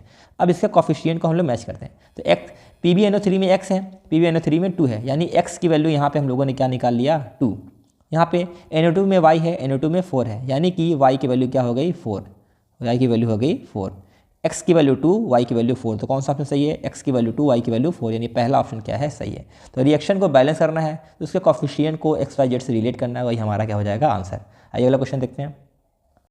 अगला क्वेश्चन कह रहा है कि during electrolysis of water, water का जब हम लोग इलेक्ट्रोलिसिस करते हैं यानी वाटर में जब करंट पास करते हैं, तो अभी कुछ देर पहले ही पढ़ा था हम लोगों ने कि जो आपका वाटर होता है ना, वाटर में जब हम लोग इलेक्ट्रिसिटी को पास करते हैं, वाटर में जब हम लोग इलेक्ट्रिसिटी को पास करते हैं तो क्या बनता है, हाइड्रोजन गैस बनता है और ऑक्सीजन गैस बनता है। फिर आगे क्या कह रहा है, if the volume of oxygen and hydrogen evolve at the electrode VO and VH, कह रहा है कि जो हाइड्रोजन का वॉल्यूम है उसको मैं मान लेता हूँ VH, और जो ऑक्सीजन का वॉल्यूम है उसे हम लोग क्या मान लेंगे, VO मान लेते हैं, volume of oxygen volume of hydrogen. फिर कह रहा है कि VO अपॉन VH कितना होगा, यानी कि ऑक्सीजन का और हाइड्रोजन का वॉल्यूम कितना होगा, वो 4 होगा, 2 होगा, 1/2 होगा, 1/4 होगा, इसको देखते हैं। तो देखिए वाटर में जब हम लोग इलेक्ट्रिसिटी को पास करते हैं तो जो हाइड्रोजन और ऑक्सीजन बनता है इनका वॉल्यूम क्या होता है, देखो तो जो हाइड्रोजन का वॉल्यूम होता है, जो हाइड्रोजन का वॉल्यूम होता है वो कितना होता है, double times of oxygen, double times of volume of oxygen. जो हाइड्रोजन का वॉल्यूम होता है वो ऑक्सीजन के वॉल्यूम से कितना होता है, 2 टाइम होता है, और हमें क्या निकालना है, VO upon VH, VO upon VH। अब क्या करिए, थोड़ा सा मैथमेटिक्स लगा दीजिए। क्या करना है आपको, H को इधर लेकर आओ, H को अगर इधर लेकर आओ, 2 को इधर लेकर आओ तो क्या हो जाएगा, तो हो जाएगा आपका VO upon VH is equals to 1/2 ना। थोड़ा सा मैथमेटिक्स लगाना है आपको। VH को इधर लेकर आओगे, VO को इधर ले हो जाएगा, VO upon VH is equal to 1/2, तो इसका रेशियो निकालोगे तो क्या आएगा, 1/2। तो कौन सा ऑप्शन है, तो सी वाला ऑप्शन है वो क्या है आपका, बिल्कुल करेक्ट ऑप्शन है। आपको फिर से बता देना, थोड़ा अच्छे से समझिए। देखो क्या कह रहा है कि जो ये रिएक्शन होता है ना, रिएक्शन जो होता है इसका जो मान लो जो ऑक्सीजन होता है उसका जो वॉल्यूम है क्या मान लेंगे, x। जो ऑक्सीजन है उसका जो भी वॉल्यूम बन रहा है उस वॉल्यूम को क्या मान लेंगे, x। जो हाइड्रोजन का वॉल्यूम होता है वो ऑक्सीजन के 2 टाइम्स होता है, तो ऑक्सीजन के वॉल्यूम से कितना होगा, 2 टाइम्स। तो क्या निकालना है, वॉल्यूम ऑफ ऑक्सीजन और वॉल्यूम ऑफ हाइड्रोजन, ये निकालना है। तो ऑक्सीजन का जो वॉल्यूम है क्या है, x मान लेंगे, अपॉन हाइड्रोजन का वॉल्यूम कितना है, 2x। तो x से x कैंसिल हो गया तो क्या आ गया, 1/2। तो 1/2 आपका क्या होगा, करेक्ट ऑप्शन होगा। आइए अगला क्वेश्चन देखते हैं। तो अगला क्वेश्चन कह रहा है कि when aqueous solution of potassium iodide and lead nitrate are mix, जब पोटेशियम आयोडाइड के सॉल्यूशन को लीड नाइट्रेट के सॉल्यूशन में ऐड करते हैं एक इनसॉल्युबल सॉल्ट बनता है जो कि रिएक्शन के नीचे बैठ जाता है। The chemical equation for the reaction, और क्या रिएक्शन होता है वो बताना है। देखो तो पोटेशियम आयोडाइड का फार्मूला होता है KI जो होता है वो पोटेशियम आयोडाइड का फार्मूला होता है। पोटेशियम आयोडाइड को मिक्स कर रहे हैं लीड नाइट्रेट जिसका फार्मूला होता है PbNO3। जब पोटेशियम आयोडाइड के सॉल्यूशन को लीड नाइट्रेट के सॉल्यूशन में ऐड करेंगे तो क्या होगा, जो लीड है वो आयोडीन के साथ कंबाइन करता है, पोटेशियम है वो NO3 के साथ कंबाइन करता है। Pb और I जुड़ के बनाता है PbI2 बनाता है जिसे हम लोग लीड आयोडाइड कहते हैं, प्लस K और NO3 रिएक्शन करके बनाता है KNO3 ना। तो यानी कि जो रिएक्शन होगा वो कुछ इस तरीके से होगा। तो लीड आयोडाइड पोटेशियम नाइट्रेट के साथ रिएक्शन करके क्या बनाता है, लीड आयोडाइड पोटेशियम नाइट्रेट के साथ रिएक्शन करके बनाता है PbI2 और NO3। तो अगर आप देखेंगे गौर से PbI2 और KNO3 कहाँ पे है, PbI2 और KNO3 यहाँ पर है और यहाँ पे है ना, यानी B और C, यानी कि पहला ऑप्शन गलत हो गया और तीसरा भी गलत हो गया क्योंकि इसमें PbI बना रहा है लेकिन बनता क्या है PbI2। तो B और C में से कोई हो सकता है, तो कौन सा ऑप्शन सही है। अब देखते हैं रिएक्शन को बैलेंस करके, क्योंकि यहाँ रिएक्शन को इसने बैलेंस किया है, तो कौन सा ऑप्शन सही होगा आप लोग के हिसाब से। तो देखो पहले इसको देखते हैं। इसमें एक पोटेशियम इधर है, एक पोटेशियम इधर है, एक आयोडीन इधर है, दो आयोडीन इधर है, रिएक्शन बैलेंस नहीं है, तो डी वाला तो गलत हो गया। इसमें देखते हैं, दो पोटेशियम इधर दिया है और दो पोटेशियम इधर है, दो आयोडीन इधर है और दो आयोडीन इधर है, एक लीड और दो NO2 और NO3 बिल्कुल सेम है, ठीक है। तो यानी बी वाला ऑप्शन सही है, क्योंकि इसमें रिएक्शन सारे के सारे आइटम्स क्या है, बैलेंस है ना। तो रिएक्शन को करके उसको बैलेंस भी करने आना चाहिए, तब जाके वो आपका प्रोडक्ट बनेगा। आइए अगला क्वेश्चन देखते हैं। क्वेश्चन नंबर 33 कह रहा है कि a metal ribbon x burn in oxygen with dazzling white flame. कह रहा है कि एक मेटल का रिबन है, कोई मेटल है, उसको जब हम लोग जलाते हैं तो क्या होता है, बहुत ही डेजलिंग वाइट फ्लेम यानी सफ़ेद चमकदार रोशनी के साथ जलता है और वाइट कलर का ऐश बनाता है, जिससे हम लोग वाइट कलर कोई कंपाउंड बनता है जिससे हम लोग वाई लगते हैं। The correct description of x y क्या हो सकता है? क्या एक्स कैल्शियम है, वाई कैल्शियम ऑक्साइड है, एक्स मैग्नीशियम है, मैग्नीशियम ऑक्साइड है वाई, या इस तरीके से आपको बताना है ना। तो देखिए, तो अगर आपने पढ़ा होगा एक्टिविटी 1.1, तो उसमें आपको याद होगा एक्टिविटी 1.1 में हम लोग जब मैग्नीशियम रिबन को जलाते हैं तो ऑक्सीजन से रिएक्शन करता है और बनाता है मैग्नीशियम ऑक्साइड, और ये जो जलता है बहुत ही डेजलिंग वाइट फ्लेम के साथ बनता है और साथ ही साथ क्या रिलीज़ करता है, हीट और लाइट रिलीज़ करता है ना। तो वही कह रहा है कि मेटल रिबन एक्स है, वो कौन सा एक्स है, यहाँ पे है जो मेटल रिबन मैग्नीशियम रिबन है वही क्या है आपका एक्स है, यानी एक्स क्या है आपका मैग्नीशियम है, एक्स क्या है आपका मैग्नीशियम है ना। और वाई क्या है, वाई जो प्रोडक्ट बनता है, प्रोडक्ट ये है आपका मैग्नीशियम ऑक्साइड, वाई है क्या आपका मैग्नीशियम ऑक्साइड। और इसमें देख सकते हैं दो रिएक्टेंट कंबाइन करके एक प्रोडक्ट बना रहे हैं, तो रिएक्शन कैसा होगा, कम्बिनेशन रिएक्शन होगा। ऐसा कोई रिएक्शन जिसमें दो रिएक्टेंट कंबाइन करके एक प्रोडक्ट बनाएगा वह कैसा होता है आपका कम्बिनेशन रिएक्शन होगा। तो एक्स है Mg2, वाई है MgO और ये कम्बिनेशन रिएक्शन है। तो इस हिसाब से जो आपका बी वाला ऑप्शन सही है, एक्स Mg है, एक्स आपका Mg है, वाई MgO है, वाई MgO है। कौन सा रिएक्शन है, कम्बिनेशन रिएक्शन है, कौन सा रिएक्शन है, कम्बिनेशन रिएक्शन है। तो इस तरीके से ये क्वेश्चन हो जाता है। आइए अगला क्वेश्चन देखते हैं। तो ये है आपका असर्शन और रीजन का क्वेश्चन। असर्शन क्या कह रहा है, reaction of quick lime with water is an exothermic reaction. कह रहा है क्विक लाइम का वाटर से रिएक्शन कराएंगे तो वो एक्सोथर्मिक रिएक्शन होता है, सही बात है कि नहीं। आइए देखते हैं। देखो क्विक लाइम का फार्मूला होता है कैल्शियम ऑक्साइड यानी CaO। क्विक लाइम का रिएक्शन कराएंगे वाटर में तो बनता है सिलेक्ट लाइम यानी कि CaOH का होल ट्वाइस, और साथ ही साथ हीट रिलीज होता है। तो ऐसा कोई रिएक्शन जिसमें हीट रिलीज होता है वो कैसा होता है, एक्सोथर्मिक रिएक्शन। तो वही कह रहा है कि क्विक लाइम का वाटर से रिएक्शन कराएंगे तो एक्सोथर्मिक होगा। तो जी हाँ, यानी कि असर्शन क्या है आपका बिल्कुल सही है। ओके, रीज़न क्या कह रहा है, ऐसा क्यों होता है, quick lime react vigorously with water. Quick lime water के साथ तेजी के साथ रिएक्शन करता है, फिर releasing large amount of heat release करता है, इस वजह से एक्सोथर्मिक होता है। तो यानी कि आपका रीज़न भी क्या है, बिल्कुल सही है, क्योंकि जब हम क्विक लाइम को वाटर में डिजॉल्व करते हैं तो बहुत ही विगरसली तेजी के साथ रिएक्शन होता है, तो कैल्शियम हाइड्रोक्साइड बनाता है और साथ ही साथ हीट रिलीज होता है। तो असर्शन भी सही है, रीज़न भी सही है, reason is the correct explanation of a. तो इस हिसाब से कौन सा ऑप्शन हो जाएगा ये देखते हैं।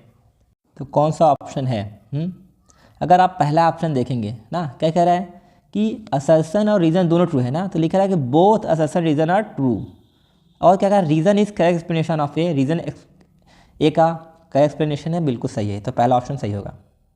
आइए अगला क्वेश्चन देखते हैं।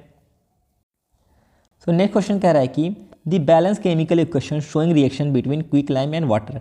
क्विक लाइम और वाटर के बीच में जो रिएक्शन है, कौन सा रिएक्शन सही तरीके से बैलेंस हुआ है। आइए पहले देखते हैं रिएक्शन होता है क्या। अभी कुछ देर पहले हम लोगों ने पढ़ा है कि जो क्विक लाइम होता है तो फार्मूला होता है CaO। क्विक लाइम का रिएक्शन कराएंगे वाटर के साथ तो बनता है सिलेक्ट लाइम यानी कि CaOH का होल ट्वाइस प्लस हीट बनता है ना। तो कौन कौन सा रिएक्शन मैच कर रहा है, तो देखो गौर से, अगर रिएक्शन के बारे में बात करेंगे तो CaO और वाटर ये तो रिएक्शन हो रहा है, क्या बनता है CaOH का होल ट्वाइस। तो CaOH का होल ट्वाइस और हाइड्रोजन गैस है, तो ये गलत है, ये भी गलत है और ये भी गलत है ना। तो इस हिसाब से C वाला ऑप्शन बिल्कुल सही है, क्योंकि कैल्शियम ऑक्साइड वाटर के साथ रिएक्शन करता है तो कैल्शियम हाइड्रोक्साइड बनाता है, तो वही वाला ऑप्शन सही है। बाकी सब में क्या हाइड्रोजन गैस बनाया और ऑक्सीजन गैस ना, इस वजह से ये सारे के सारे ऑप्शन आपके गलत हो गए हैं। तो C वाला ऑप्शन सही होगा। आइए अगला क्वेश्चन देखते हैं। तो अगला क्वेश्चन कह रहा है कि study the following chemical reaction. नीचे ये जो रिएक्शन दिया गया है ना, इस रिएक्शन में क्या कह रहा है कि जो रिड्यूसिंग एजेंट है कौन है, सोडियम रिड्यूसिंग एजेंट है, वाटर है, NaOH है कि H2 है ना। तो पहला इस रिएक्शन को आइए हम लोग लिखते हैं। सोडियम जो है वो रिएक्शन कर रहा है किसके साथ, वाटर के साथ, ठीक है, और क्या बना रहा है, सोडियम हाइड्रोक्साइड बना रहा है और हाइड्रोजन गैस बन रहा है ना। तो क्या है ये, इसके बारे में देखते हैं। अगर इस रिएक्शन में आप वाटर और हाइड्रोजन को कंपेयर कराएंगे ना, तो देखो इसमें हाइड्रोजन के साथ ऑक्सीजन लगा है ना, हाइड्रोजन के साथ ऑक्सीजन लगा है, यहाँ पे हाइड्रोजन के साथ ऑक्सीजन निकल गया है। यानी कि जब किसी सब्सटेंस में से ऑक्सीजन निकलता है तो उसका क्या होता है, उसका होता है रिडक्शन ना। जब किसी सब्सटेंस में से ऑक्सीजन निकलता है तो उसका होता है रिडक्शन, जिसका रिडक्शन होता है वो क्या होता है, ऑक्सीडाइजिंग एजेंट। यानी वाटर क्या है आपका, ऑक्सीडाइजिंग एजेंट है ना। तो हमें पूछ क्या रहा है सवाल में, क्वेश्चन में पूछ रहा है कि कौन सा रिड्यूसिंग एजेंट है, रिड्यूसिंग एजेंट पूछ रहा है ना। अब देखो, अब यहाँ पे कौन बच गया, सोडियम ना। सोडियम का जब कंपेयर कराएंगे इसमें ना, तो सोडियम का कंपेयर कराएंगे तो इसमें क्या हो गया, सोडियम में ऑक्सीजन और हाइड्रोजन दोनों जुड़ गया है। अब तो बताना मुश्किल है किसका इसका क्या हो रहा है। तो याद रखिएगा, जब किसी रिएक्शन में एक सब्सटेंस का रिडक्शन हो रहा है तो दूसरे का ऑटोमेटिक क्या होगा, ऑक्सीडेशन होगा। दूसरे का ऑटोमेटिक क्या होगा, ऑक्सीडेशन होगा। जिसका ऑक्सीडेशन होता है वो क्या कहलाता है, वो कहलाता है आपका रिड्यूसिंग एजेंट। कभी भी आप सवाल करते हुए फंस जाएं तो आप यही ट्रिक लगाइएगा, जब किसी सब्सटेंस में एक सब्सटेंस का अगर रिडक्शन हो रहा है तो दूसरे का अपने आप क्या होगा, ऑक्सीडेशन होगा। और जिसका ऑक्सीडेशन होता है रिड्यूसिंग एजेंट होगा, तो यानी कि सोडियम आपका क्या होगा, रिड्यूसिंग एजेंट, क्योंकि उसका हो रहा है ऑक्सीडेशन। तो इस तरीके से ये सवाल होता है पूरा। आइए अगला क्वेश्चन देखते हैं।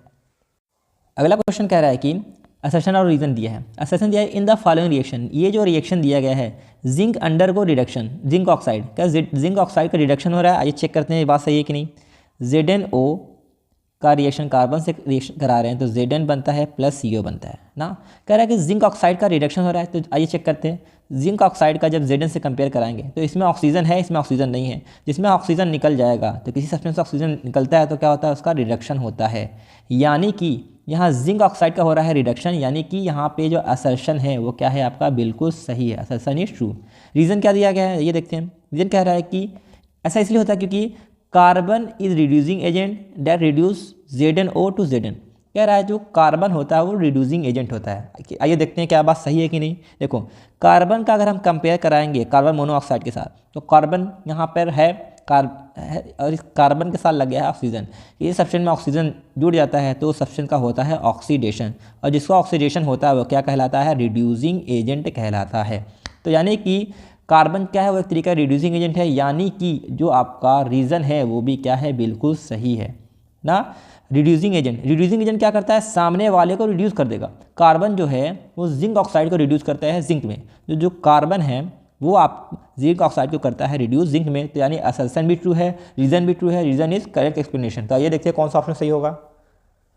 तो कौन सा ऑप्शन सही है ना, assertion is true, reason is true. Assertion और रीज़न दोनों ही ट्रू है। तो अगर हम लोग देखेंगे पहला वाला ऑप्शन ना, कह रहा है कि असर्शन और रीज़न आर ट्रू, असर्शन और रीज़न ट्रू है, और कह रहा है reason is correct explanation of a, जो रीज़न है वो ए का सही एक्सप्लेनेशन है। तो बिल्कुल सही बात है ना, तो इस वजह से ए वाला ऑप्शन सही होगा। आइए अगला क्वेश्चन देखते हैं। अगला क्वेश्चन कह रहा है कि select the appropriate state symbol of the product given x and y. ये जो रिएक्शन हो रहा है, इस रिएक्शन में जो ZnSO4 और H2 है ना, इसमें जो x और y दिया है उसका हमें सिंबल लिखना है। तो इसका क्या मतलब हुआ, इसका मतलब ये है कि देखो सिंबल का समझो, जिंक किस फॉर्म में पाया जाता है, सॉलिड के फॉर्म में, इसलिए S लिखा है। H2SO4 जो होता है वो किस फॉर्म में होता है, लिक्विड के फॉर्म में होता है, इसलिए L लिखा हुआ है ना। तो वही बचाना है कि जो ZnSO4 होता है वो किस फॉर्म में होता है, H2 होता है वो किस फॉर्म में होता है। तो देखो, जिंक जब सल्फ्यूरिक एसिड का साथ रिएक्शन करता है तो बनता है जिंक सल्फेट और हाइड्रोजन। और आप लोग जानते हैं जो H2 है वो क्या होता है, गैस होता है ना। H2 क्या होगा, गैस। यानी कि जो Y होगा, Y की जगह हम क्या मान लेंगे, गैस। तो किस वाले ऑप्शन में Y के साथ गैस है, तो देखो यहाँ पे X की जगह S है, AQ है, G है। Y की जगह L है, G है, S है, AQ है। तो Y की जगह G कहाँ पे है, Y की जगह है G यहाँ पे, Y की जगह G कहाँ पे है, यानी कि B वाला ऑप्शन क्या होगा, सही होगा ना। तो y की जगह g है तो x की जगह ऑटोमेटिक आप क्या मान लेंगे, आप मान लेंगे एक्वस मान लेंगे। तो x की जगह हो गया एक्वस और y की जगह हो गया g। यानी कि आपको स्टेट बताना था कि क्या होगा। जैसे एग्जांपल में समझो कि मैग्नीशियम कैसा होता है, सॉलिड होता है, और ऑक्सीजन कैसा होता है, गैस होता है ना। तो रिएक्शन करके बनाता है MgO, और ये भी कैसा होता है, सॉलिड होता है। तो ये जो आपका सॉलिड लिक्विड गैस होता है, सॉलिड लिक्विड गैस होता है, यही क्या होते हैं, आपके स्टेट होते हैं। तो वही इसमें क्वेश्चन पूछा है, select the appropriate state symbol. आपको स्टेट बताना है, यानी सॉलिड लिक्विड और गैस के बारे में बताया गया, एक्स और वाई क्या होगा। तो एक्स का स्टेट क्या होगा, एक्वस, वाई का स्टेट क्या होगा, गैस। तो एक्स का स्टेट है एक्वस, वाई का स्टेट है गैस, तो बी वाला ऑप्शन सही होगा। अब आइए देखते हैं इस वीडियो का सबसे लास्ट आपका रिएक्शन है। ना। आपके एग्ज़ाम में बस ये इतने ही क्वेश्चन आए थे 2023 और 2024 में। खैर आइए जल्दी से करते हैं। कह रहा है कि consider the following chemical reaction, ये जो रिएक्शन नीचे दिया गया है, फिर क्या करना है इसका, in order to balance this chemical equation value of a b c. कह रहे हैं कि इस रिएक्शन को बैलेंस करने के लिए ए बी सी की वैल्यू क्या होगी। ये जो ए बी और सी दिया है इनकी क्या क्या वैल्यूज होगी, रिएक्शन बैलेंस होगा डी वी है। तो ए की वैल्यू 1, बी की वैल्यू 6, सी की वैल्यू 2 और डी की वैल्यू 3, या ए बी सी की वैल्यू होगी ए बी सी डी। किसकी क्या वैल्यूज होगी, यानी कि ए बी सी डी रखने पर रिएक्शन बैलेंस होगा तो उसकी क्या क्या न्यूमेरिकल वैल्यू होगा। इस रिएक्शन को पहले हम लोग लिख के बैलेंस करते हैं। तो जो एल्युमिनियम ऑक्साइड है यह रिएक्शन करता है हाइड्रोक्लोरिक एसिड के साथ, तो बनाता है एल्युमिनियम क्लोराइड बनाता है और साथ ही साथ वाटर का फॉर्मेशन करता है। आइए पहले एक करके हम लोग रिएक्शन को बैलेंस करते हैं ना। तो देखो रिएक्टेंट में 2 एल्युमिनियम है, प्रोडक्ट में 1 एल्युमिनियम है। 2 एल्युमिनियम इधर है, 1 एल्युमिनियम इधर है, तो 2 से मल्टीप्लाई कर दो, एल्युमिनियम हो गया बैलेंस। ऑक्सीजन देखते हैं, 3 ऑक्सीजन इधर है, 1 ऑक्सीजन इधर है, तो 3 से मल्टीप्लाई कर दो, तो 3 ऑक्सीजन इधर हो गया, 3 ऑक्सीजन इधर हो गया, ये भी बैलेंस हो गया। कितने हाइड्रोजन है, 1 हाइड्रोजन इधर है, तो 3 2 6 हाइड्रोजन इधर 6 हाइड्रोजन है, यहाँ 1 हाइड्रोजन है, 6 से मल्टीप्लाई कर दो, तो 6 हाइड्रोजन इधर हो गया, 3 2 6 हाइड्रोजन इधर हो गया।